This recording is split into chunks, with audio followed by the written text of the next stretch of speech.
I hope that we all take the time to appreciate what happened on Saturday.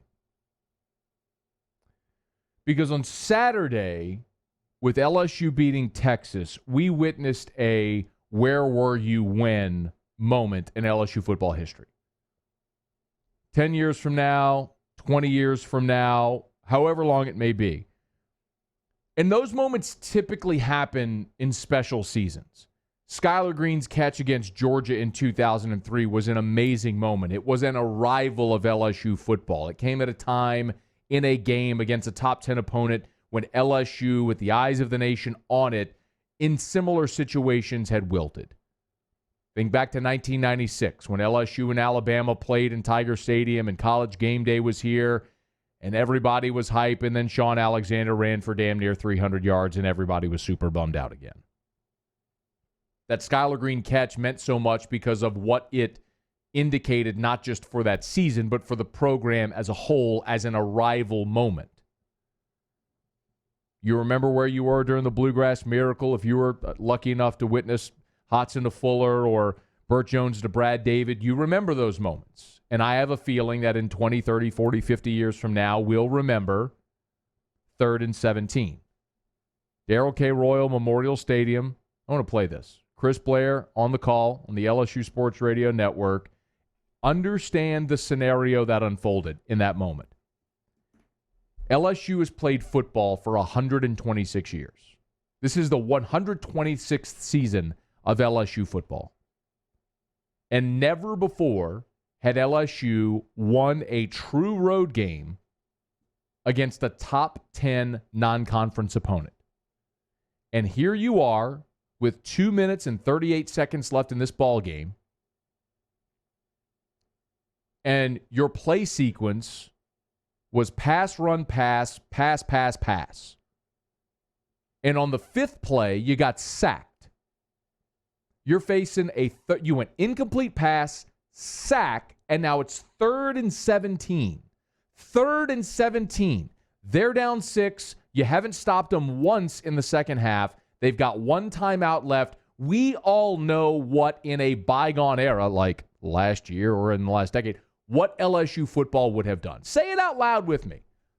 Let me pet. You're up 6, 4th quarter, 3rd and 17. They got one timeout, 2:38 to play. What does LSU do? They run the ball. The opponent makes the decision. Are they going to call a timeout, burn their last timeout, or let 40 seconds run off the clock? Either way, you're going to run it, you're going to kick it, and you're going to play defense, try to get on the plane, go home with a win. But that's not what LSU did on Saturday. They did this. Burrow with the snap. Here comes the blitz. Burrow steps away from it. Throws. Catch made. Justin Jefferson has it at the 38. Racing down the far line. Sideline. 10-5. Touchdown Tigers. 61-yard touchdown reception. And just like that, there'd be a little more drama after that. Colin Johnson damn near got that onside kick, yo. I mean, whoo! But nonetheless, you had to have it, and you got it in a massive way. You see, we all knew that LSU's offense would look different, right? I mean, we talked about this all after spring and throughout the summer. Like, during the spring game, they didn't huddle, not one time in the spring game. They ran everything out of the shotgun, even goal line situations. We knew it was going to look different. There were two things we didn't know. Number one, would it work? I think we got our answer after the Georgia Southern game. Like, they can do this efficiently. And number two, what would happen in a key moment? What would happen if things didn't go well?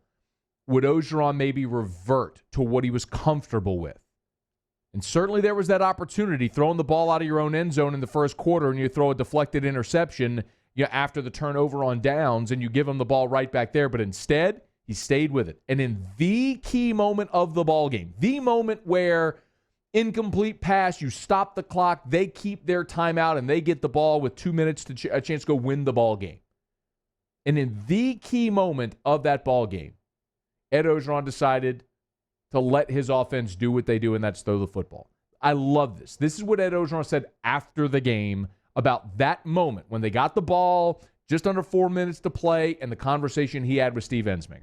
I said, hey, man, what do you think about 4-minute offense? He goes, no, we're going to pass the ball and go down there and score. I said, go ahead. Go ahead. Okay. I mean, I don't know how anybody could look at what transpired on Saturday and not be psyched out of your mind. Yes, we got to talk about the defense. Got to. And Ed Ogeron, by his own admission, knows there's some work to do there, and we will delve deep into that today. But you just did something that had not previously been done in the 126-year history of LSU football. Let's go on the road into an opponent's stadium and beat a top 10 team. And you did it in a way that was an arrival, in the same way that Skylar Green's catch in 2003 against Georgia was an announcement to college football that this ain't the same LSU. That 3rd and 17 was an announcement to college football. This ain't the same LSU. I did an interview with Tuscaloosa on a Tuscaloosa radio station just a bit ago in the last hour before I came on, and the host said, Alabama fans here are pretty nervous today. And I said, they should be. And that's coming from a guy who had been completely, you've listened to this show, you know, completely defeated at the idea of LSU competing with Alabama as long as Nick Saban's there. That offense that we saw on Saturday, that offense with those receivers and that quarterback can score on anybody. Anybody. I'm not saying they're going to win every game. I'm not going to say they're going to outscore everybody, but they can score on anybody.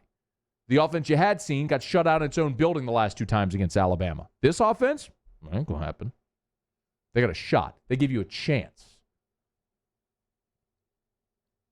Jordy and I were doing Whiskey and Wine after the game on Saturday. And for those that don't know, Jordy Collada and I do a Facebook Live postgame show, it got bonkers on Saturday. We drink during the show, so it's really, really fun. Pretty candid.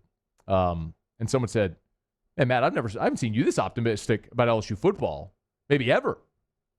And my response was, when was the last time we had a legitimate reason to be this excited about LSU football? I know my answer. I went and looked up the date. It was November 7th, 2015. You remember what was going on with LSU football November the 7th, 2015? LSU was number 2 in the first college football playoff rankings. They were in Tuscaloosa. Leonard Fournette pretty much had his name already engraved on the Heisman Trophy at that point. Do you remember what that season was like watching LSU week to week? Every week, Fournette did something amazing. Flipping Auburn guys over his shoulders, out-racing in defenses 80 yards. Like every time he touched the ball, you held your breath.